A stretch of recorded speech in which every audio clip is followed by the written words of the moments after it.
smell so sharp it burned my nose and clawed at my lungs before I even opened my eyes. And for a moment I thought I was still dreaming, one of those nightmares where you can't move, where the world feels wrong and dangerous. But then I heard it. The crackling, furious roar of fire, snapping and spitting through the house, and heat licked at my face like tiny tongues of anger. And in an instant, I knew this wasn't a dream. It was real. It was happening. And terror slammed into me so fast, my stomach dropped, my heart hammering, chest heaving, lungs screaming for air I couldn't get. And I heard him, our dog, barking, low and sharp, hair standing on end, teeth showing, ears pricked, standing between me and the flames as if daring the fire to come closer. And somehow that bark, that unwavering presence, gave me just enough courage to act, to move, to breathe.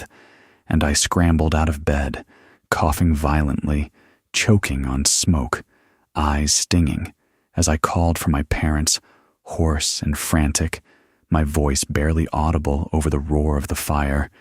And I found my mom first, coughing and gasping, eyes wide in terror. And I grabbed her arm, pulling her upright, dragging her through the smoke swirling thick around us, stinging, making the world look like a nightmare landscape. And my dad appeared seconds later, stumbling out of his bedroom with our older sibling, eyes darting around, sweat streaming down his face, panic mirrored in every line of his expression, while the dog darted ahead, barking, snapping at the air, circling us, guiding us past the hottest pockets of heat. And I realized immediately, stomach dropping, that the youngest wasn't with us, our 2-year-old tiny and fragile, and the world tilted, my mind filling with pure, blind terror, and I shouted his name, voice cracking, raw with panic, tears stinging my eyes. "Where's he?" Over and over, coughing, choking, smoke filling my throat, my lungs screaming, and the dog froze, ears twitching, head tilting, eyes narrowing. And then he bolted down the hallway, barking so urgently it made me jump, and I ran after him, coughing, lungs on fire, tripping over debris, furniture melting, burning edges sending tiny sparks into the air, smoke so thick I could barely see my hand in front of my face, but I followed, because I had to. I couldn't lose him. Not now. Not ever. And the dog stopped at a doorway, growling, scratching, pawing desperately at the edge of the frame. And I knew. I just knew he had found him, our little brother, somewhere in the smoke and flames, crying, terrified, and my chest felt like it might explode with fear. But I didn't hesitate. I kicked the door open, and the dog slipped through, tail wagging just enough to reassure me that he knew what to do. And I heard it, faint at first, a tiny cry, soft but unmistakable, and my heart leapt, my breath catching in my throat, hope and terror colliding. And then I saw him emerge, the dog carrying our little brother gently in his jaws, careful not to hurt him, eyes bright, focused, heroic.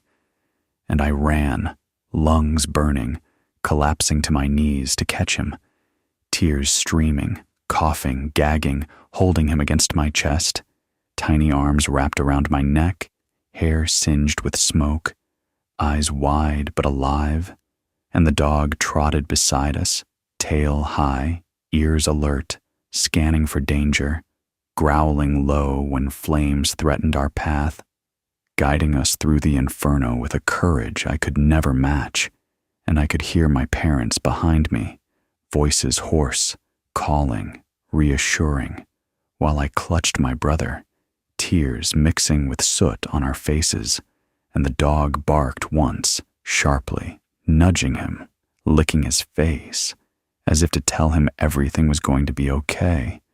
And I realized with an overwhelming surge of gratitude and relief that we were alive because of him, because of the dog who had run straight into the heart of the fire when the rest of us could only flee, fearless, loyal, loving, guided only by instinct and devotion, and every step back down the hall felt like a lifetime, smoke curling around us like dark ghosts, embers falling from the ceiling, the heat blistering my skin, floorboards crackling under our weight.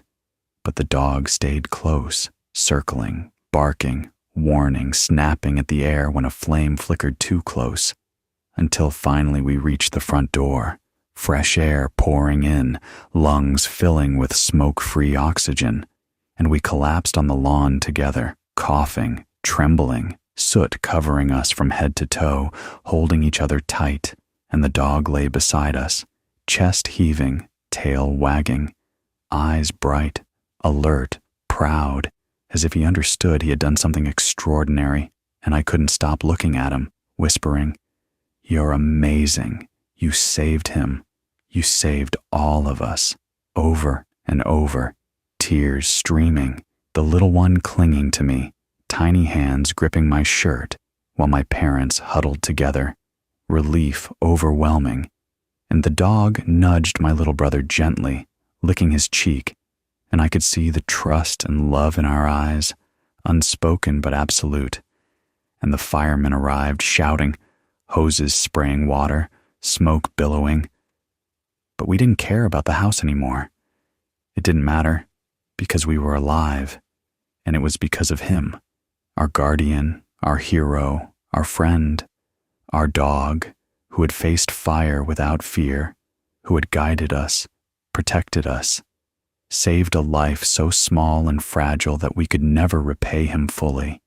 And as dawn broke, painting the sky pink and gold, we sat on the grass wrapped in blankets, soot-streaked faces, hair tangled, still coughing, hearts racing, but together, and the dog lay beside us, chest rising and falling, tail occasionally thumping the ground, and I held my little brother close, rocking him gently, whispering, "You're safe now. You're safe because of him." And I hugged the dog, tears running down my face, feeling the warmth and strength in him, the unwavering loyalty, the courage that no human could match. And I promised myself then, right there, that we would never forget, never stop honoring him, never stop loving him, because he had given us life, and life is the greatest gift of all. And even as the house smoldered behind us, walls blackened, roof caved in, furniture burned to ash, I felt a peace I could not explain, the knowledge that love, loyalty, courage, and devotion had saved us, and I whispered over and over, "Thank you, thank you, thank you," into his fur, into his attentive ears, and he leaned into me, licking my face, tail wagging, as if he understood every word, and in that moment, I knew we were bound forever by something stronger than fire, stronger than fear, stronger than anything the world could throw at us.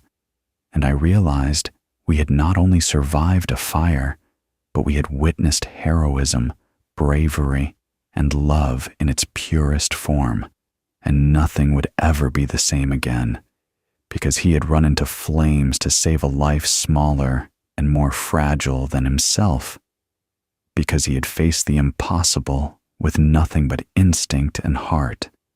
And as we watched the sun rise higher, golden light spilling over the lawn, I hugged the dog one last time, my little brother safe in my arms, my parents around us, older sibling clutching my hand, and I whispered, promising again, "You will always be our hero, always, forever." And he wagged his tail, chest puffed proudly, eyes bright, and in that moment, amid the smoke, soot, and destruction, I understood what courage truly is, what loyalty truly is, and what love truly is, and it is a dog, 4 paws, a heart bigger than any human's, who runs toward danger when everyone else runs away, who saves a family in the dead of night, who reminds us that heroes come in all shapes and forms, and even as the firemen doused the last embers, we remained huddled together, shivering, soot-streaked, alive, grateful, and I felt a warmth in my chest that nothing could extinguish, the unshakable knowledge that we would never be alone again, because we had him, our guardian, our hero, our dog, who had stared down fire and saved a life, and that was everything.